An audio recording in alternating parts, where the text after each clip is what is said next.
Hey guys, कैसे हैं आप सब। I hope you are doing well. I am Sandeep, welcome to CSC circle. तो आज हम लोग डिस्कस करेंगे जो हमारा चल रहा था विजन आईएएस 2021 के लिए टेस्ट सीरीज। ठीक है, तो ये टेस्ट सीरीज नंबर 28 का ये फर्स्ट पार्ट है इसका। ठीक है, और अब हम क्या करेंगे कि विजन के सारे पहले टेस्ट सॉल्व कर लेंगे, उसके बाद इनसाइट के करेंगे, क्योंकि आप लोग कह रहे हैं कि सर रिपीट हो रहे हैं कि सब्जेक्ट वाइज तो हम लोग मतलब पहले भी कर चुके हैं विजन के। तो पहले आप विजन के करवा दीजिए, उसके बाद इनसाइट के करवाते रहिएगा। ठीक है, ताकि हमारा रिवीजन हो जाए। क्योंकि यार आप आधे लोग आप लोग बता रहे हैं कि मतलब इनसाइट का चलाइए, और आप बता रहे हैं, कुछ लोग बता रहे हैं कि मतलब विजन का पहले कंप्लीट करा दीजिए। तो यार मैं तो दुविधा में फंस गया हूँ, तो आप ही लोग डिसाइड कर लो कि क्या करना है। ठीक है, वैसे तो मेरा तो माइंड सेट बन गया है कि पहले चलो विजन के कंप्लीट करवा देते हैं, क्योंकि विजन के बचे ही कितने हैं, 5 या 6 टेस्ट बचे हुए हैं टोटल। तो ये हो जाएंगे इसी मंथ, पूरा हमारा जो ये जुलाई चल रहा है इसी में हो जाएंगे। उसके बाद हम लोग इनसाइड के सॉल्व कर लेंगे। ठीक है, तो इस प्रकार हम जो है इसको सॉल्व कर लेंगे, और बहुत जल्दी इनको सॉल्व करवा दूंगा मैं।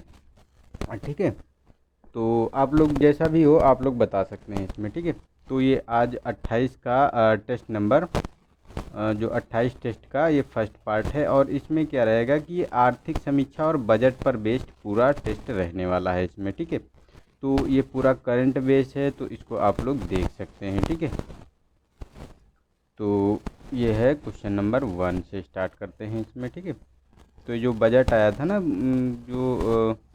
तो उसी पे ये बेस्ड सारे क्वेश्चन देखने को मिलेंगे, तो उस पे क्वेश्चन बन जाते हैं, तो इसीलिए ये बजट पे पूरा बेस्ड है। ठीक है, और वहाँ का जो जनवरी मंथ का करंट अफेयर भी इसमें पूरा इंक्लूड है।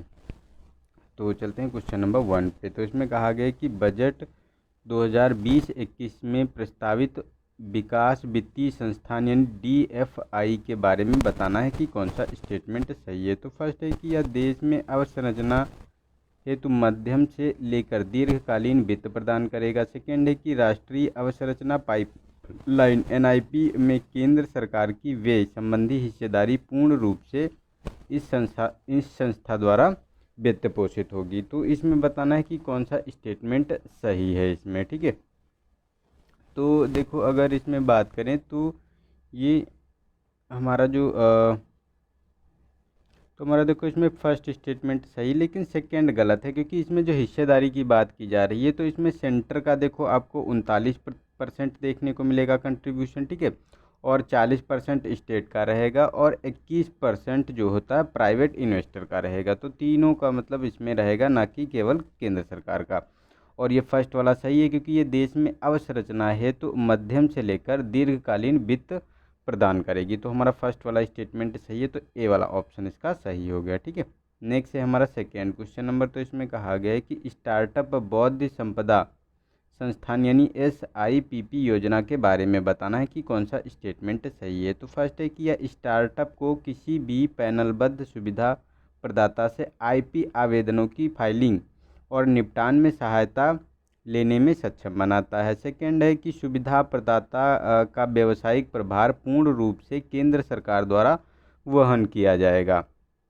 तो देखो इसमें अगर बात करें तो ये दोनों स्टेटमेंट सही है, क्योंकि केंद्र सरकार द्वारा ये जो SIPP योजना है इसमें पूर्ण रूप से सेंट्रल गवर्नमेंट इसमें पार्टिसिपेट करेगी। ठीक है, और इसमें ये जो पैनल है IP पैनल है, ठीक है, ये किसी भी पैनलबद्ध सुविधा प्रदाता से IP आवेदक की फाइलिंग और उसका निपटान में सहायता लेने में भी सक्षम होगा। ठीक है, तो दोनों स्टेटमेंट सही है, तो सी वाला ऑप्शन इसका सही है। नेक्स्ट है हमारा क्वेश्चन नंबर थर्ड। तो इसमें कहा गया है कि वर्ष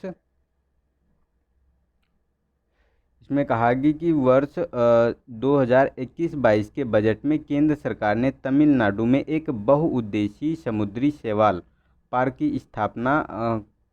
मतलब स्थापित करने का प्रस्ताव पारित किया है। तो समुद्री शैवाल के संदर्भ में बताना है कि कौन सा स्टेटमेंट सही है। तो फर्स्ट है कि समुद्री शैवाल का उपयोग जैव ईंधन के उत्पादन के लिए कच्ची सामग्री के रूप में किया जा सकता है। सेकेंड है कि समुद्री शैवाल जैव उर्वरक बनाने के लिए भी संभावित इसके स्रोत हो सकते हैं। ठीक है, और जो भारत है, भारत में विश्व में खाद्य समुद्री शैवालों का सबसे बड़ा उत्पादक है। तो देखो ये गलत है स्टेटमेंट, क्योंकि हमारा जो शैवाल उत्पादन में अगर बात करें तो आपको देखने को मिलेगा चाइना सबसे फर्स्ट पोजीशन पे है, और उसके बाद देन देखने को मिलेगा इंडोनेशिया और फिलीपींस, ठीक है।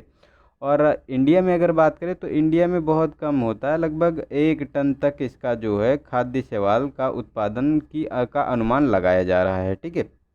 तो ये गलत है, लेकिन फर्स्ट एंड सेकंड सही है, क्योंकि इसका जो शैवाल होता है उसको जैव उर्वरक बनाने में भी इस्तेमाल किया जाता है। जैसे जो धान होते हैं उसमें जैव उर्वरक का इस्तेमाल किया जाता है, तो उसमें जो नाइट्रोजन को ये पूर्ति करता है, तो उसमें उपयोग किया जा सकता है। और जो ये जैव ईंधन होता है, ठीक है, उसके उत्पादन में भी ये काम करता है कच्चे मटेरियल के रूप में, ठीक है। तो दोनों स्टेटमेंट सही हैं, तो हमारा बी वाला ऑप्शन इसका सही हो गया, 1 और 2, ठीक है।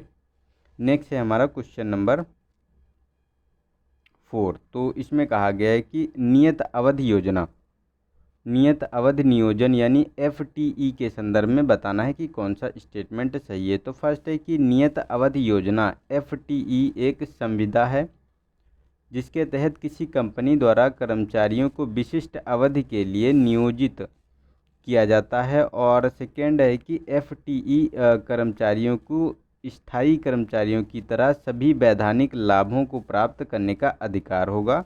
और थर्ड है कि जो औद्योगिक संबंध संहिता 2020 स्थायी नौकरियों को नियत अवधि के अनुबंध में परिवर्तित करने की अनुमति प्रदान करेगा। तो देखो ये तीनों स्टेटमेंट सही है, क्योंकि नियत अवधि योजना जो मतलब नियत अवधि नियोजन जो है FTE इसीलिए लाया ही गया है कि जो ये जो औद्योगिक संबंध संहिता 2020 है उसी के संबंध में ये स्थायी नौकरियों को नियत अवधि के अनुबंध में परिवर्तित करने की बात की जा रही है इसमें। और ये इसके जो कर्मचारी होंगे उन्हें सभी वैधानिक लाभों को प्राप्त करने का अधिकार भी होगा। और जो जिसके तहत जैसे इसमें यह एक संविदा के रूप में काम करेंगे, ठीक है, लेकिन किसी भी कंपनी के द्वारा कर्मचारियों को विशिष्ट अवधि के लिए नियोजित किया जाएगा, मतलब एक टाइम पीरियड होगा, बताया जाएगा कि इतने समय तक आप रहेंगे उसमें, ठीक है। तो इसीलिए ये तीनों स्टेटमेंट सही हैं, तो हमारा डी वाला ऑप्शन इसका सही हो गया, 1, 2 और 3, ठीक है।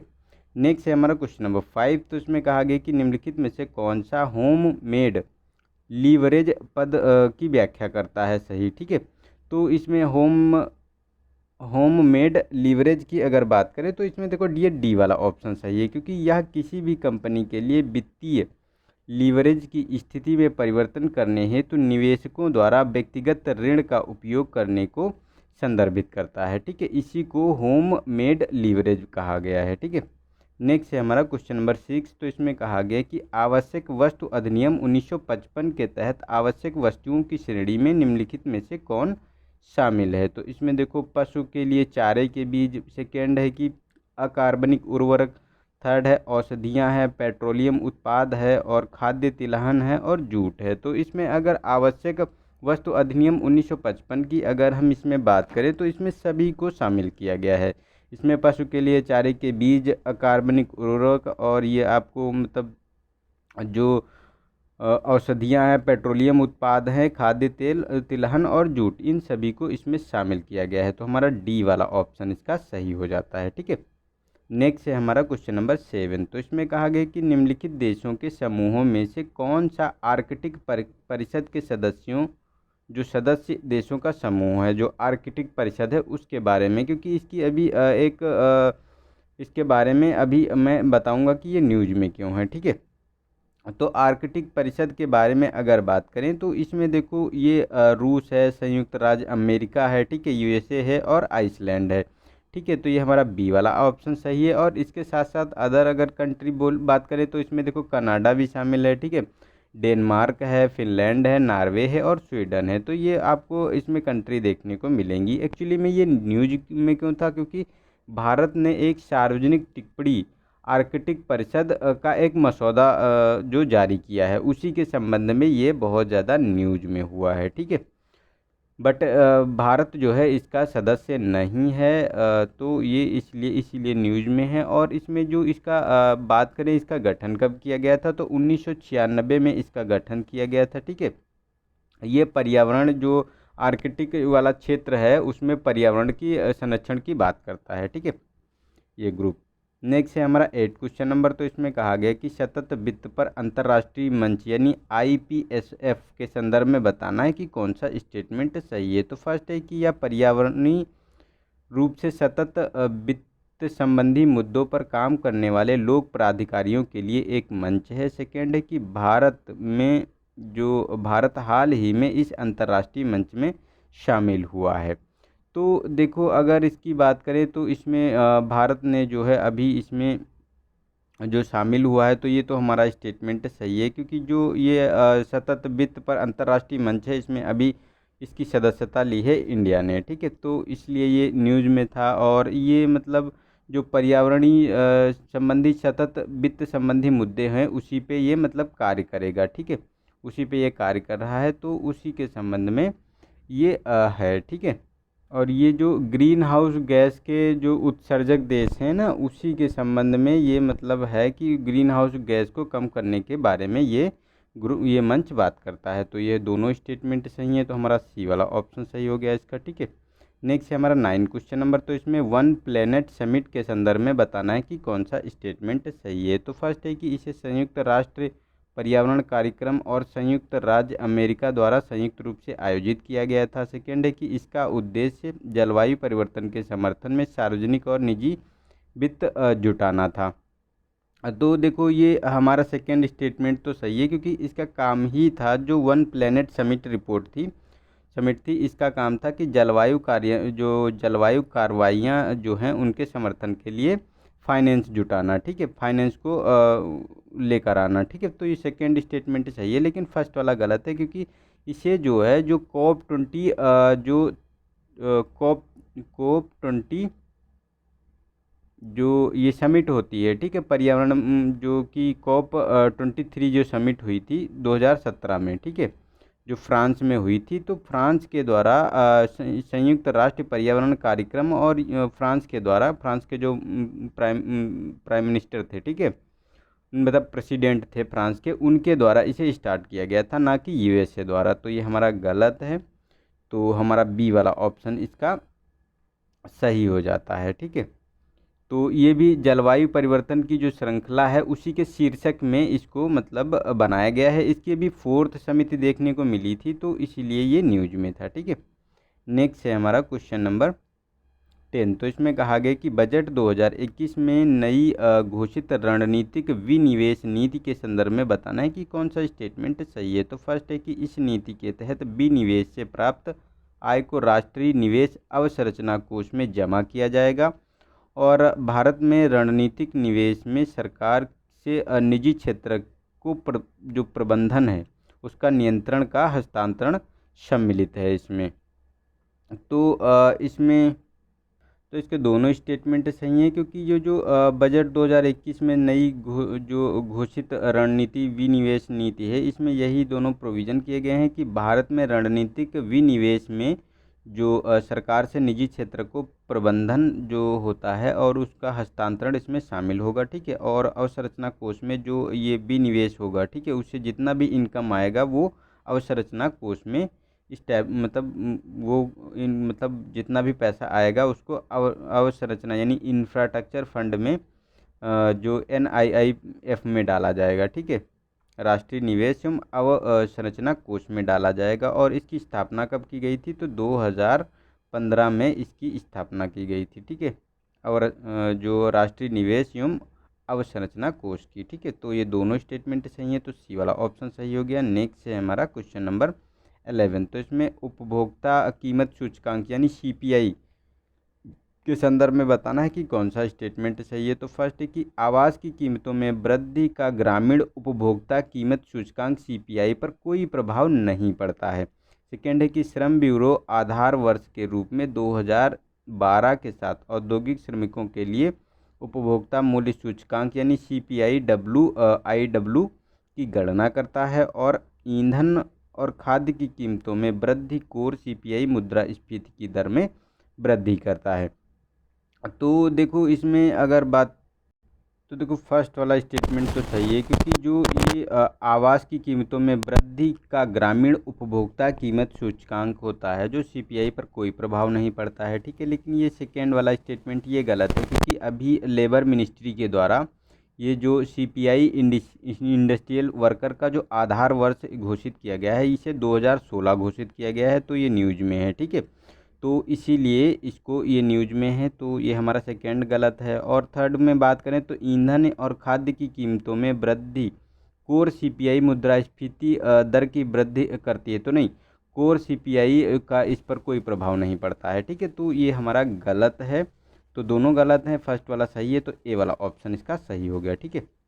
नेक्स्ट है 12 क्वेश्चन नंबर। तो इसमें कहा गया कि विभिन्न विशिष्ट लक्षणों पर विचार कीजिए। तो फर्स्ट है कि यह एक संकटग्रस्त स्तनपायी और सिक्किम राज्य का पशु है। सेकेंड है कि यह रात में सबसे अधिक सक्रिय होता है और अपना अधिकांश जीवन वृक्षों पर व्यतीत करता है, यहाँ तक कि सोता भी वृक्षों पर है।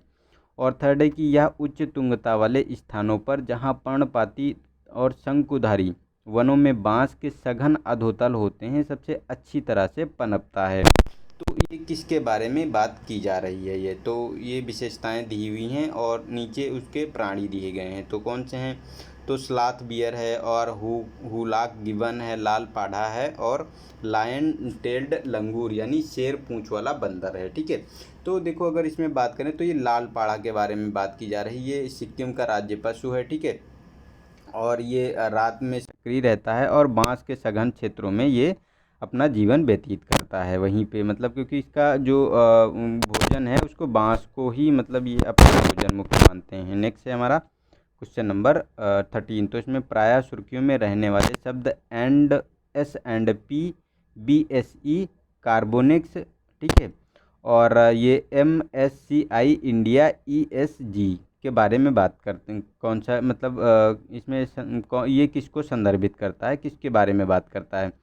तो इसमें अगर बात करें तो ये शेयर बाजार के हरित सूचकांक हैं, उन्हीं के बारे में बात करता है। और जो ये S&P BSE कार्बोनिक्स जो है, ये जो ग्रीन हरित ग्रीन का पहला भारत का ये आपको देखने को मिलेगा जो ये सूचकांक है, ठीक है।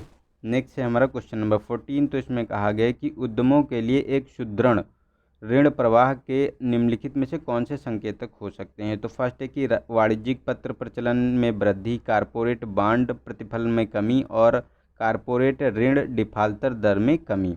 तो देखो, ये तीनों स्टेटमेंट सही हैं, तो ये हमारा डी वाला सही हो गया, क्योंकि जो उद्यमों के लिए होता है सुदृढ़ ऋण प्रवाह के बारे में अगर बात की जाए तो डिफाल्टर में जब कमी होगी, और जो प्रतिफल बांड में कमी, मतलब गिरावट आएगी, और जो ये वाणिज्यिक पत्र होते हैं इनके प्रचलन में जब वृद्धि होगी, तभी जो है ऋण प्रवाह अच्छा होगा।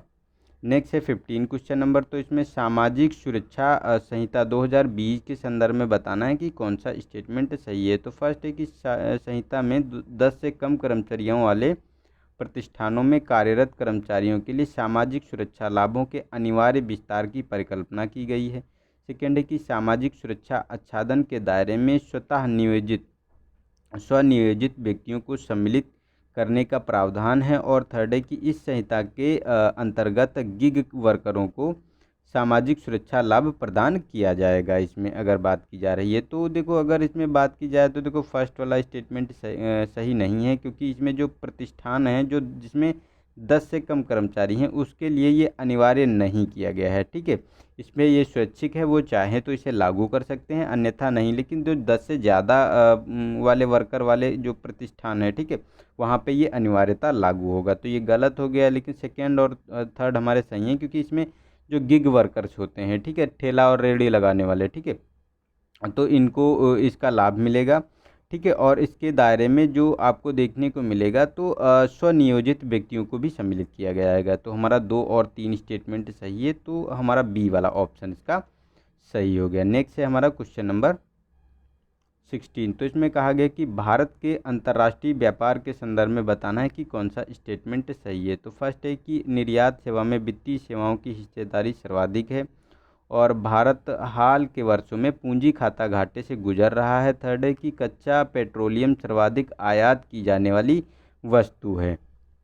तो इसमें कौन सा स्टेटमेंट सही है ये बताना है। तो देखो ये थर्ड वाला स्टेटमेंट तो सही है, क्योंकि कच्चा पेट्रोलियम हमारे यहाँ बहुत ज़्यादा मिलता नहीं है, तो हम ज़्यादा से ज़्यादा उसका जो है आयात करते हैं। ठीक है, तो ये तो हमारा स्टेटमेंट सही है, कच्चे तेल का आयात सबसे ज़्यादा करते हैं। लेकिन हमारा जो कंट्री है वो पूंजी खाता से नहीं गुजर रहा है इस समय। तो हमारे पास अभी वर्तमान की बात करें तो आरबीआई की जो रिपोर्ट आई थी तो उसमें कहा गया है कि हमारा जो फॉरेक्स रिजर्व है वो 500 बिलियन को पार कर गया है। तो हम लोग मतलब अधिशेष में बने हुए हैं। ठीक है, और निर्यात की हिस्सेदारी में अगर बात करें तो ये सेवाओं की हिस्सेदारी सर्वाधिक नहीं है। सेवाओं की तो आपको 3.7 के करीब देखने को मिलेगी, लगभग 4%। ठीक है, लेकिन जो कंप्यूटर सॉफ्टवेयर है उसकी हिस्सेदारी आपको 49% देखने को मिलेगी। ठीक है, तो सबसे ज़्यादा सॉफ्टवेयर की है। तो हमारा ये एक और दो गलत हो गए, लेकिन थर्ड वाला स्टेटमेंट सही है, तो बी वाला ऑप्शन इसका सही हो गया। ठीक है,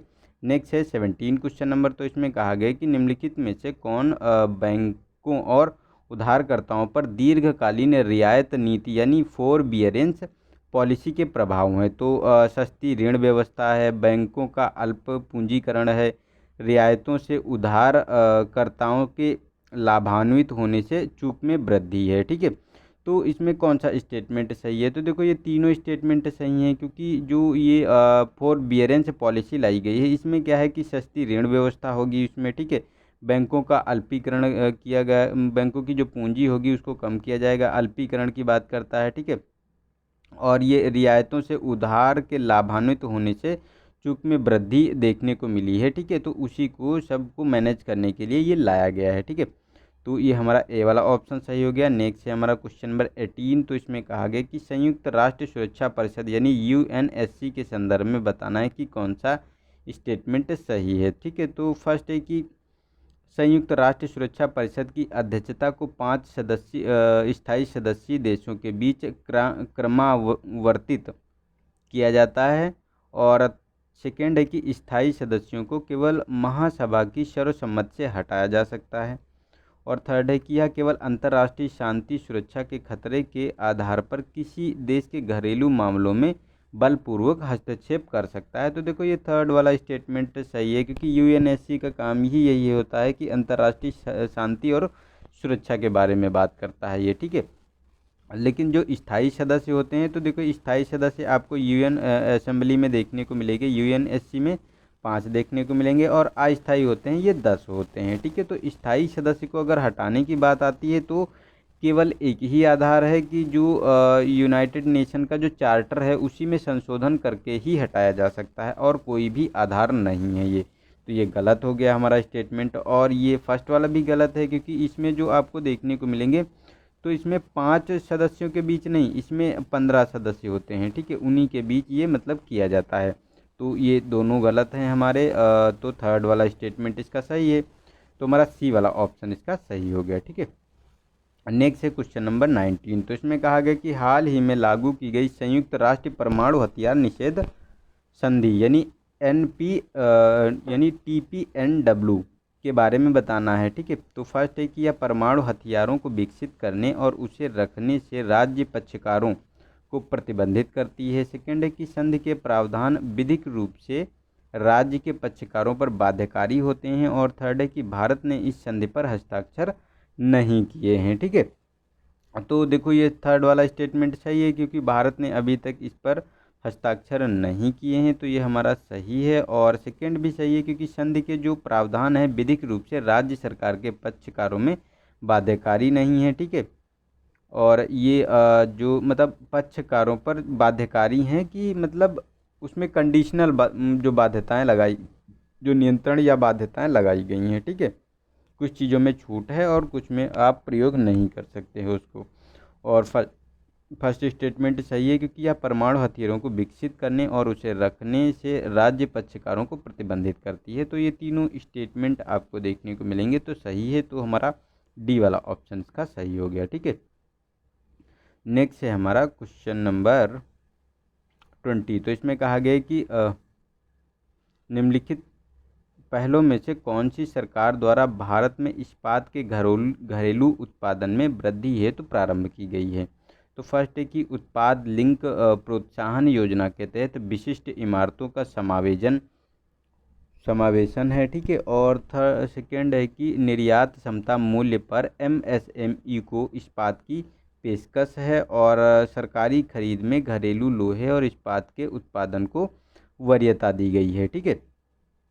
तो अगर इसमें बात करें तो देखो ये तीनों स्टेटमेंट सही हैं, क्योंकि नहीं तीनों स्टेटमेंट,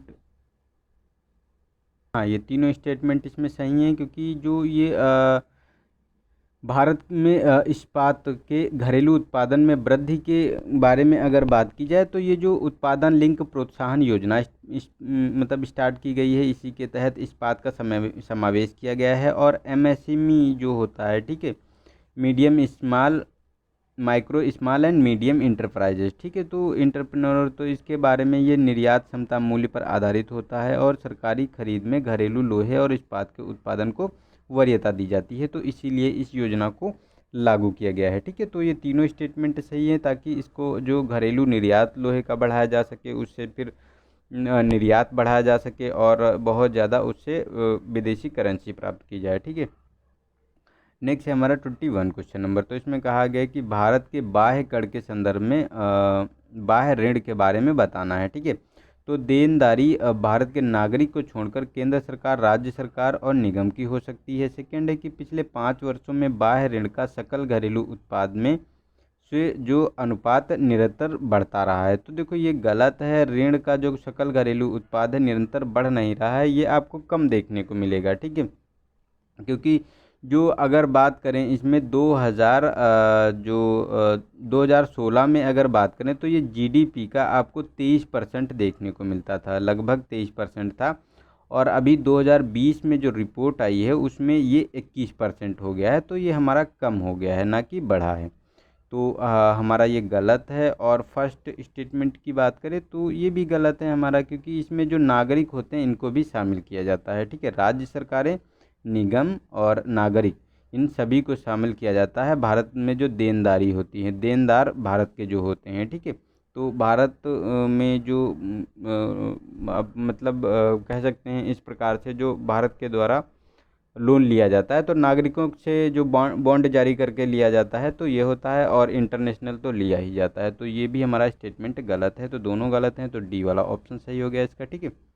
नेक्स्ट है हमारा क्वेश्चन नंबर 22। तो इसमें कहा गया है कि 2021-22 के बजट में वरिष्ठ नागरिकों के प्रत्यक्ष कर के संदर्भ में निम्नलिखित कथनों में से कौन सा सही है। तो देखो इसमें अगर बात करें तो ये देखो 75 वर्ष से अधिक आयु के वरिष्ठ नागरिक जिनकी आय का एकमात्र स्रोत पेंशन और ब्याज है, उन्हें आयकर रिटर्न दाखिल करने से छूट दी गई है। तो हमारा ये डी वाला ऑप्शन सही है इसके संबंध में, ठीक है। नेक्स्ट है 23। तो इसमें बुनियादी आवश्यकता सूचकांक BNI के बारे में बताना है कि कौन सा स्टेटमेंट सही है। तो फर्स्ट है कि जल, स्वच्छता, रोजगार, आवास। तो देखो इसमें रोजगार नहीं शामिल है, इसमें जल, स्वच्छता और आवास, ये चारों आपको तीनों लागू हैं। तो 1, 2 और 4, तो 1, 2 और 4, तो हमारा बी वाला ऑप्शन सही हो गया इसका, ठीक है।